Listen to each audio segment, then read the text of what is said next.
This tutorial deals with the creation and editing of service items.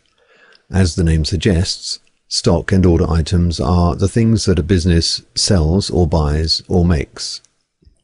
The application differentiates between types of item.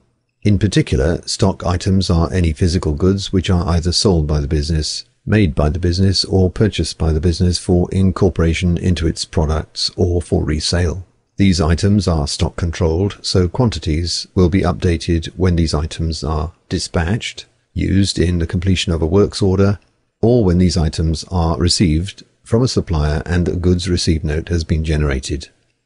Service items are services that are sold or purchased by the business for resale, and they are not stock controlled.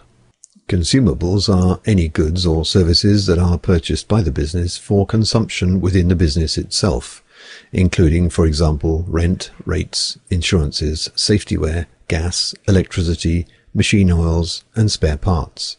Consumable items are not stock controlled. Stock items and consumables are dealt with in separate tutorials. In this video tutorial, we will deal with the creation and editing of service items.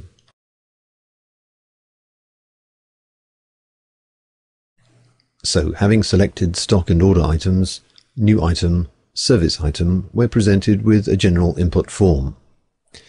In this example, we're going to create a service item for training fees, which are purchased from a training provider and sold to clients of this business. We begin by setting up a short name or code for the training fees. We are allowed up to 9 characters for the short name or code. We enter a more descriptive name below, and we can enter an extended description of the service item below if that is required. We then set up a list price at which the service is sold, and enter a VAT rate, important for correct VAT reporting and correct calculation of VAT on sales invoices. The stock pack size here is not relevant for this service item, but the sales pack size is because it relates to the list price. Those are the basic details that we must set up for any service item. In addition, the system allows us to enter up to 3 default suppliers for the creation of a purchase order, but does not prohibit the order or purchase of services from alternative suppliers. The reference is important in that it appears as a description of the service on any purchase order that we send to that supplier. Enter the lead time, if relevant. This box will be the notice period measured in days that the supplier will require to provide this service.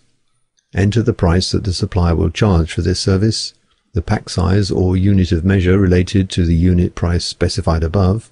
We can set up similar details for other suppliers, but for the moment we'll just create this service item with only one supplier. We can of course immediately search for that service item or any others that have been created and edit the details in the same way.